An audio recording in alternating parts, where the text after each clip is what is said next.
I'll give you a very brief introduction to the translation of Quran. There were many non-Muslims who translated Quran. The first translation was in 1153 in Latin. This was published in 15th century. After that, H.Q. Noble, A. Ross, and many people in 1664 and later in 18th century translated Quran, but these were the translations from French. There was a French gentleman who translated Quran from Arabic, and these were all in French. Some of the ayahs were taken and interpreted wrongly. So this is a little bit of brief history about how English translation came into existence. The first effort was put by some people in India, and that was in the 19th century. Also the Ahmadiyya community, they published one Quran in English.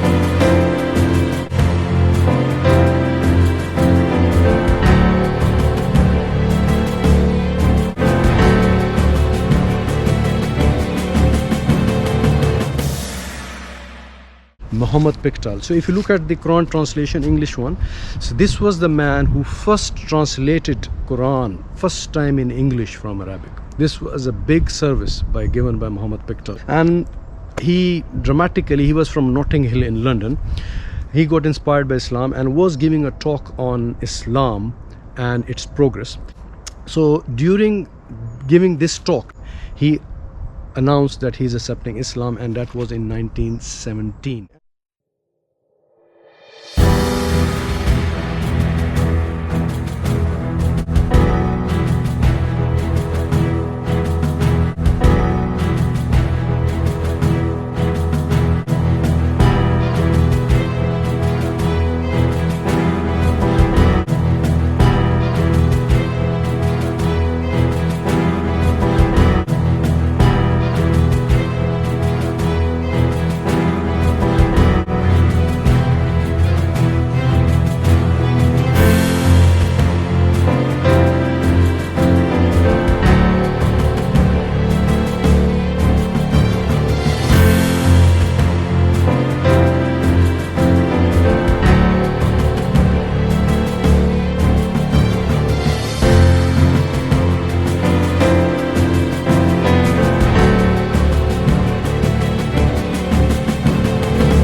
He remained an imam as well, and he given several khutbahs in Shah Jahan Mosque, and he did an amazing job, a remarkable work. I mean, internet you can search Marmaduke Pickthall, his services to the Islam of that time, and also building up a community not only in London but in rest of the country as well.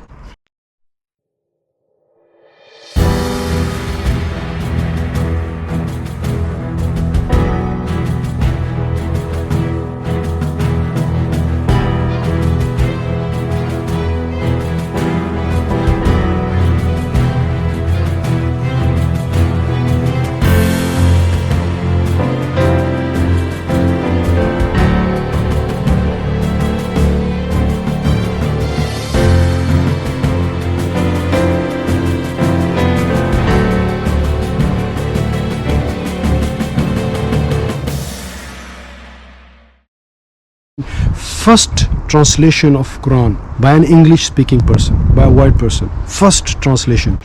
But there was a problem with that translation because he didn't put any footnotes. And if you know, certain surahs, certain words in Quran, they have got multiple meaning.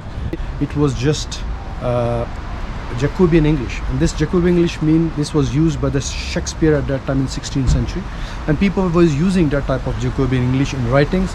So the verses of Quran were translated, simple translation.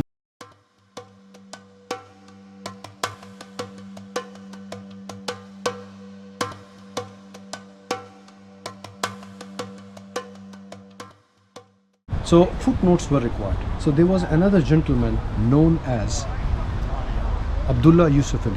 Abdullah Yusuf Ali, he was from India, he was an aristocrat, knew many languages, Hindi, Urdu, Marathi, Telugu, fluent in English and Arabic as well. He was a very learned man. He worked for different departments under the British rule and then moved to England. He was appointed at several important key positions by the British Raj. And he also went to the Scandinavian countries. There was a movement going on against British colonial system. So the British government sent him there to speak to those people. He gave several lectures. He was back and forth between India and United Kingdom, Britain of that time.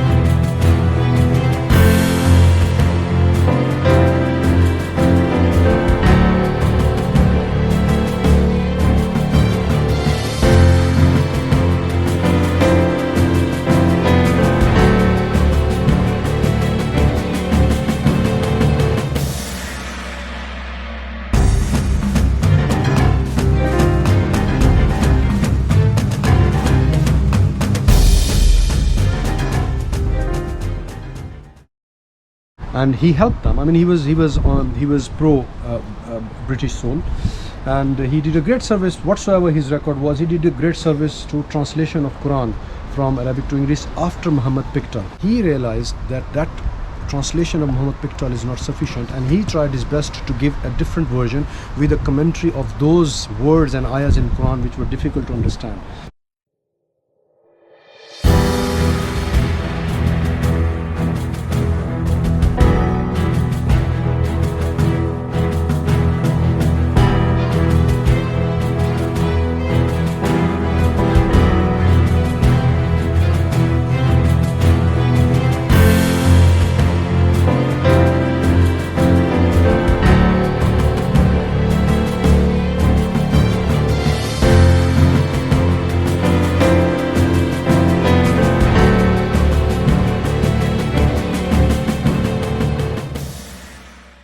But again, he also used most of the Jacobean English.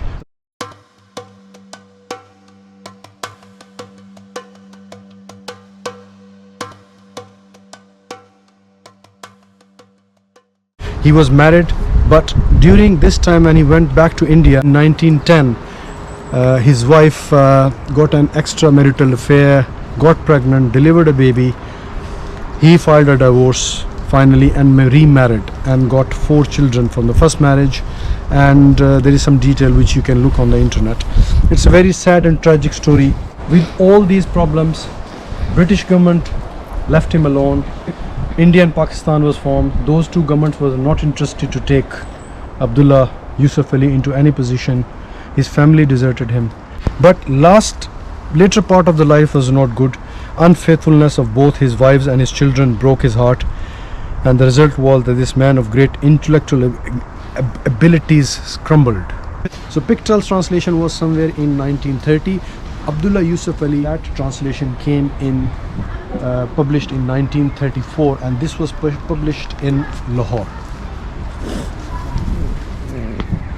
Brookwood Cemetery, and I have come here to show you one of the important graves, Muslim graves here, Marmaduke Pickthall. His Asian name was Marmaduke William Pickthall, and this is the grave of this great, which you will see translation, Pickthall translation. Marmaduke Pickthall, born 7th April 1875 and died in 1936. As I told you before, next to it in my previous episode I will shown grave of Abdullah Qulim.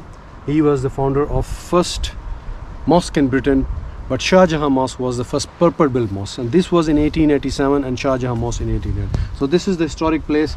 May Allah subhanahu wa ta'ala rest his soul in peace and give him higher darajat, because he did a great immense work for the service of Islam by giving a true translation, first translation of Quran from Arabic to English.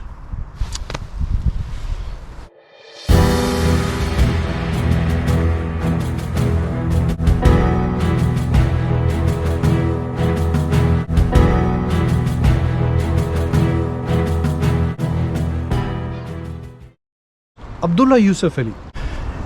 In last few years of his life, he lived at number 3 Mansell Road in Wimbledon, SW19. In 1953, 9th December, this was the worst year of frozen cold and snow in London. Tragically, a tragic death of Abdullah Yusuf Ali, but he was found sitting on the steps of a house near Trafalgar Square, disoriented, found by police, taken to Westminster Hospital, admitted there for a day, discharged next day to, it was called, I think, Devonport Care Home for Elderly in the city of Westminster in London, and sadly died, passed away in that home next day on 10th of December 1953. His body was claimed by one of his friend in Pakistan consulate, Pakistan embassy, though he's from India, British India at that time. He was from Gujarat. His funeral was paid by Pakistan, newly established Pakistan embassy, and then he was brought in and buried here in Brookwood Cemetery.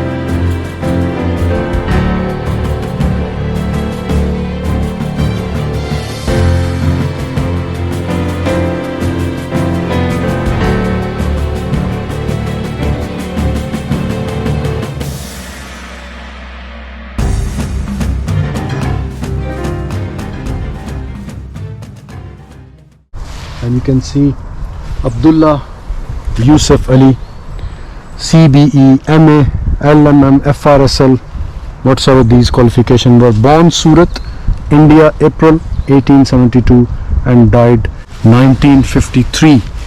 A tragic death, a lonely death, not being recognized, completely ignored by Muslim historians to date, and also by any of the Muslim journals.